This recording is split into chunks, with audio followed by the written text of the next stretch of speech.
오늘도 새벽 기도회를 드리게 하신 하나님께 영광과 존귀와 찬양을 올립니다.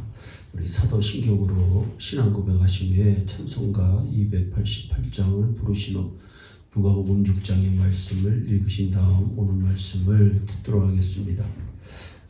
그리스도의 삶은 어떤 삶이 그리스도의 삶일까? 그것은 하나님 앞에서 나의 삶이 그노시 그리스도의 삶이다, 이렇게 얘기할 수 있습니다. 성경의 요셉이 수많은 믿음의 선배들이 그러한 삶을 살았습니다. 유대인들은 차가운 눈으로 법과 규칙의 눈을 돌릴 때 예수님은 언제나 사람에게 따스한 눈길을 보내신 분입니다. 예수님은 언제나 법과 규칙보다 사람됨을 사랑하셨습니다. 1절로부터 5절의 말씀에 보면 밀이삭 사건이 나옵니다. 어떤 안식일에 제자들이 밀밥 사이로 지나가면서 밀이삭을 잘라 먹습니다. 이것을 본 바리새인들이 예수님께 거칠게 항의합니다. 왜 당신의 제자들은 안식일에 해서는 안 될 일을 합니까? 이것은 제자들이 밀이삭을 부벼서 먹음으로써 안식일에 타작하는 일을 하였다는 것입니다. 이러한 바리새인들의 항의에 대하여 예수님은 사무엘상 21장에 다윗의 피난길 사건을 예로 말씀하십니다. 이 사건은 다윗이 사울 왕의 추격을 피하여 도망치다가 아히멜렉 제사장에게 가서 하나님의 전에 차려놓은 진설떡을 얻어 부하들과 함께 먹은 사건입니다. 원래 이 떡은 제사장만 먹는 것이었으나 다윗의 병사들이 지쳐 굶주렸을 때에 그들에게 주어 먹게 한 것입니다.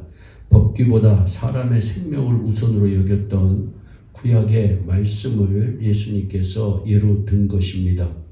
6절로부터 11절에는 한편 손 마른 사람을 고치신 사건이 나옵니다.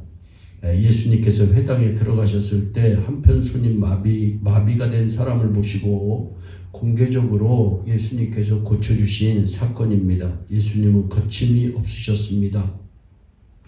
사람의 고통을 해결해 주시고 사람에게 생명을 부여해 주는 일에 망설임이 없으신 분이 우리 구주 예수님이십니다.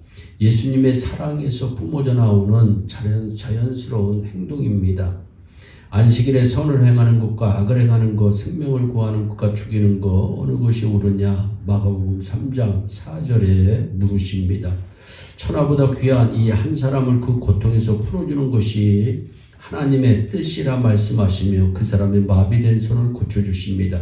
그러나 규칙에 얽매여 있던 바리새인들에게 있어서 이것은 대단히 못마땅한 일이었습니다. 안식일에 그런 일을 하는 것은 안식일 규정에 위배된다는 것입니다. 안식일을 거룩하게 지키라는 계명은 얼른 보면 하나님께 무엇을 해드리기 위한 계명인 것처럼 인간의 눈에 보이지만 사실은 사람을 위한 계명입니다. 사람을 평안케 하고 사람을 복되게 하기 위한 사람을 위한 법이 안식일입니다.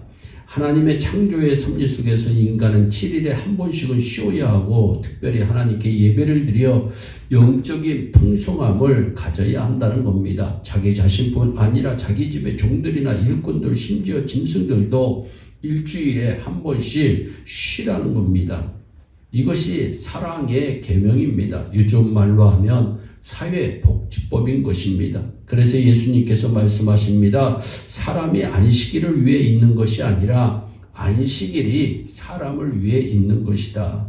그러나 바리새인들은 이것을 사람들을 통제하는 도구로 만듭니다. 그래서 마치 사람이 안식일을 위해 있는 것처럼 자기들 생각대로 규칙을 붙이고 벌칙을 붙이고 하여 오히려 하나님의 본래의 뜻은 사라지고 사람을 귀찮게 하고 꼼짝 못하게 얽매이는 법이 되게 만들어 버린 것입니다. 바리새인들은 법규, 규칙, 문자에 매달리고 관심을 집중하였지만 예수님은 사람과 사랑에 관심을 집중하신 분이셨습니다. 어떤 사람이 여리고로 내려가다가 강도를 만납니다. 죽도록 얻어맞고 가진 것을 다 빼앗깁니다. 여리고로 내려가는 길은 거의 사람들이 잘 지나가지 않는 곳입니다. 이런 곳에서 강도를 만났으니 이제 그분은 대책 없이 죽을 수밖에 없습니다. 그때 마침 제사장이 지나갑니다. 제사장은 성전에서 제사를 주관하는 사람입니다. 아마도 그 시간에 급히 성전에 가고자 하여 그 길을 지나간 것일 것입니다. 그러나 이 제사장은 갈등합니다. 지금 강도 만난 사람을 구해주려고 하면 피투성이 된 그 몸을 만져야 하고 그러면 성전에 들어갈 수 없게 되는 것입니다. 피를 만진 사람은 성전에 들어올 수 없도록 율법에 규정되어 있기 때문입니다. 그래서 이 제사장은 법을 지키고자 죽어가는 사람을 버려두고 성전을 향하여 달려간 것입니다. 두 번째로 누가 지나갑니까? 레위인이 지나갑니다.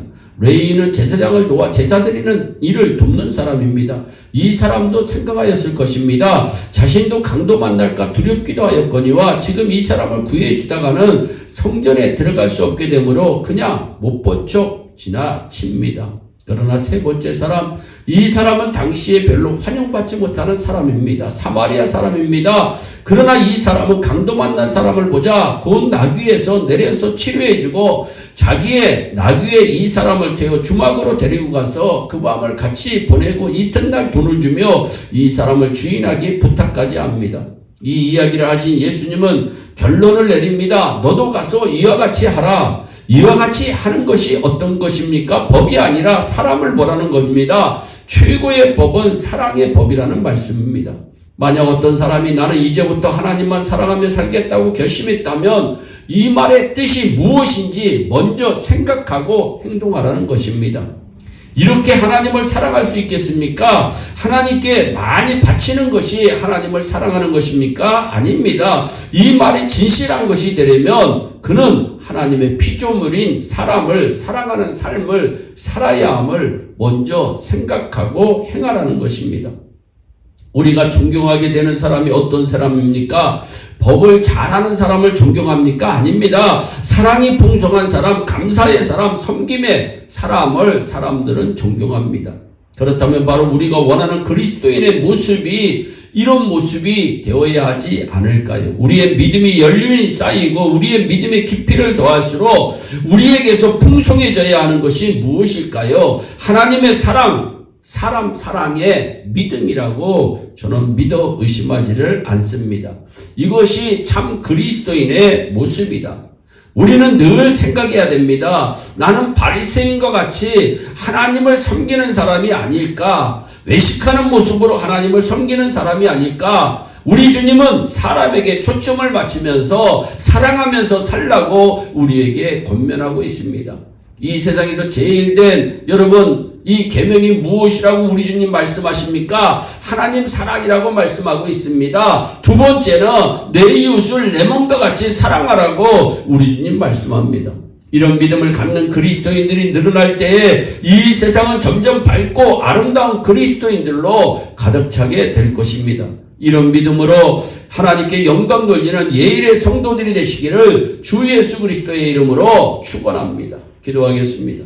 사랑의 하나님 참 감사합니다. 오늘도 누가복음 6장의 말씀을 통해서 우리를 교훈하여 주심을 너무나도 감사합니다. 바리새인들은 안식일을 통해서 사람들을 아버지 하나님 못살게 굴고 힘들게 하고 귀찮게 하고 아버지 하나님 그러나 우리 예수님은 하나님 안식일에 사람을 살리시기까지 생명사랑을 우리에게 보여주신 것을 다시 한번 묵상해 봅니다.